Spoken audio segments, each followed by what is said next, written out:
Good morning all of you. चलिए आज हम एक बहुत ही सेंसिटिव मैटर लेके आए हैं जिस पे तर्क बहुत चल रहा है आजकल। आप हर एक जगह पे देख रहे हैं कि इसी के विषय में बातें चल रही हैं, बहुत चर्चाएं हो रही हैं इस मैटर पे। इसको हम देखेंगे, Bharat versus India. Bharat versus India क्या है, चलिए पहले हम देख लेते हैं। एक बार ये देख लीजिए कि ये जो दिख रहा है आपको ना, ये भारत है और ये जो ब्लैक से दिख रहा है ये इंडिया है। बस मूलतः देखा जाए तो यही अंतर है भारत और इंडिया में, बाकी कुछ नहीं है। ये तर्क हमें नहीं लगता है कि मतलब किसी भी तरह से सही है। ये तर्क नहीं होना चाहिए क्योंकि जो भारत होना चाहिए वो इंडिया आज कर रहा है। इसलिए भारत इंडिया में बिना मतलब का ये चर्चाएं चल रही हैं। इससे जटिलताएं और बढ़ेंगी, कम नहीं होंगी। ये पॉलिटिकल इश्यूज है इस समय। इसमें थोड़ा सा एक ये मतलब आग में घी का काम जो करने वाली बात होती है वो ये इंडिया अलायंस बन गया, उसके बाद से ये ज़्यादा सेंसिटिव मैटर हो गया है, उससे हमें मतलब नहीं है। देखिए यूपीएससी जब आपसे क्वेश्चन पूछेगा ना तो वो ये पूछेगा ना कि आप इसके पक्ष में हैं या विपक्ष में हैं। अगर पक्ष में होंगे तो आपको अपना तर्क देना होगा, विपक्ष में होंगे तो आपको अपना तर्क देना, दोनों में अलग अलग तर्क देना होगा। और अगर यदि आप मतलब दोनों के मिलाते हुए रास्ते पे चलना चाहते हैं तो दोनों तर्क देकर लास्ट में आपको ये कहना पड़ेगा कि चूंकि इससे जटिलताएं बढ़ेंगी अतः हमें इंडिया ही रहने देना चाहिए, इस तरह के तर्क देना चाहिए। जैसे मान लीजिए कि हम भारतीय संस्कृति, देखिए पक्ष में अगर आप देंगे तो भारतीय संस्कृति में यह प्राचीनतम नाम है क्योंकि इंडिया का सबसे प्राचीन नाम भारत ही है।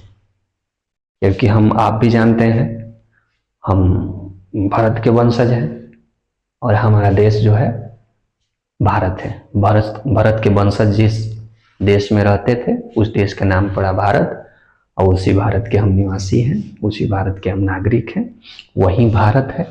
हमारा भारत था, एक विकसित भारत था, लेकिन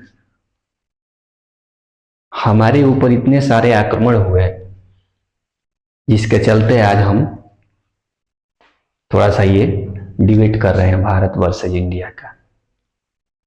इंडिया जो है एक तरह से देखा जाए तो हमारा नाम दिया हुआ नहीं है, ये अंग्रेजों का दिया हुआ नाम है और उन्होंने अपने सोच के अनुसार ये नाम दिया था। उस समय जिस समय इंडिया उन्होंने नाम दिया था उस समय वो ये समझते थे कि इंडिया का अर्थ ही होता है कि एकदम जाहिल चपाट जिसको कुछ नहीं आता है।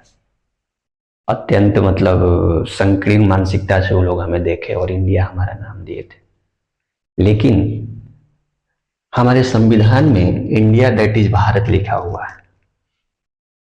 हमारे संविधान सभा के सामने भी ये मतलब एक बहुत ही सोचनीय मुद्दा आ गया था कि आखिर भारत कहा जाए या इंडिया कहा जाए। कुछ लोग इसके पक्ष में थे, कुछ लोग इसके विपक्ष में थे, लेकिन जो निष्कर्ष निकला वो यही निकला कि नहीं केवल इंडिया होना चाहिए, नहीं भारत होना चाहिए। हमारे संविधान का आरंभ ही यही से होता है, इंडिया दैट इज भारत। भारतीय संविधान के अनुच्छेद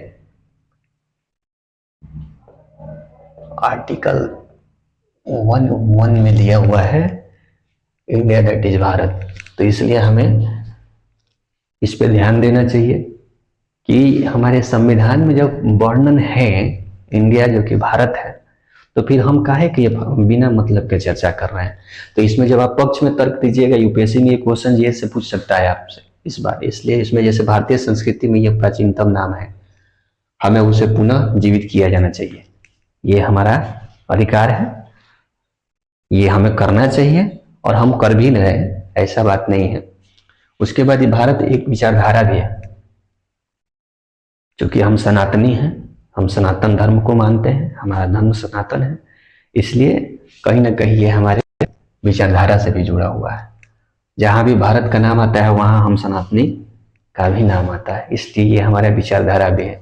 लेकिन देखिए, जब आप पक्ष में तर्क देंगे ना, तो वहां पे आपको बहुत कम तर्क मिलेगा,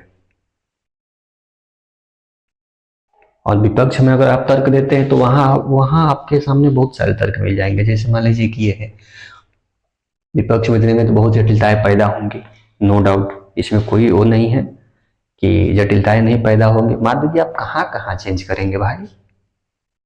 आरबीआई का नाम आप क्या करेंगे? रिजर्व बैंक ऑफ इंडिया है, रिजर्व बैंक ऑफ भारत करेंगे। एसबीआई का नाम आप क्या करेंगे? स्टेट बैंक ऑफ इंडिया है तो स्टेट बैंक ऑफ भारत करेंगे। आपके आपके जितने एम्बेसी हैं विदेश में, वहां पे इंडियन एम्बेसी लिखा हुआ है, वहां पे क्या लिखेंगे? भारतीय एम्बेसी लिखेंगे। पासपोर्ट, वीजा, जितने कागजात है सब पे इंडिया लिखा हुआ है, वहां आप क्या करेंगे? इंडिया एक ब्रांड बन चुका है। नेगेटिव में आप ये भी देंगे, इंडिया इज ए ब्रांड, ये कोई नाम नहीं, ये एक ब्रांड बन चुका है इंडिया इस समय। और इंडिया वही कर रहा है जो भारत होना चाहिए, इसलिए हमें तो दिक्कत ही नहीं होनी चाहिए। इंडिया और भारत में हमें कोई दिक्कत नहीं होना चाहिए, लेकिन हम बिना मतलब के दिक्कत में फंसे हुए हैं। समस्या। अच्छा ये बताइए, अगर हम नाम को चेंज ही कर रहे हैं तो हमारी जो समस्या है वो कम हो जाएंगी? किसी तरह से कुछ कोई समस्या हमारी कम होने वाली नहीं है। इसलिए हमें क्या करना चाहिए? भारत भी होना चाहिए और इंडिया भी होना चाहिए, जो जैसे है वैसे रहने देना चाहिए। हमें अपने काम करने के जो वो है ना, उस तरीके है ना, उस पे हमें वो करना है। हम किस तरह विश्व में अपना स्थान एक नंबर पे लेके आएंगे, विश्व के एक नंबर का अर्थव्यवस्था, हमें अपने अर्थव्यवस्था को बनाना है, तो हमें तो उस पर ध्यान देना चाहिए ना, न कि ये भारत बना वर्सेज इंडिया में फंसे रहना चाहिए। तो इसलिए हमारे अनुसार यही भारत वर्सेज इंडिया है।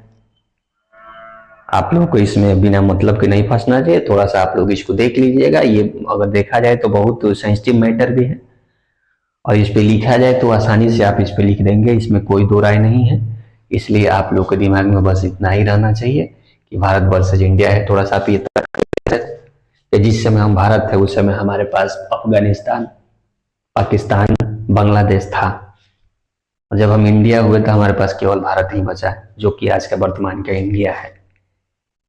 ये उन्हीं का देन है, ये अंग्रेजों का ही देन है कि हमारा बंटवारा हुआ। इसलिए अंतर तो एक तरह से देखा जाए तो है, लेकिन वो अंतर इस समय कोई मायने नहीं रखता है। इस समय मायने ये रखता है कि हमें अपने देश को कैसे विकसित करना है, कैसे विश्व के सर्वोच्च अर्थव्यवस्था में हम अपने आप को दर्ज कराएं, इस पे हमें काम करना है। और ये सबसे ज्यादा मैटर आया है जब इंडिया अलायंस का निर्माण हुआ है। तो चलिए फ्रेंड्स, यही है भारत वर्सेज इंडिया। हम अपना लेक्चर यहीं समाप्त कर रहे हैं। जय हिंद, जय भारत।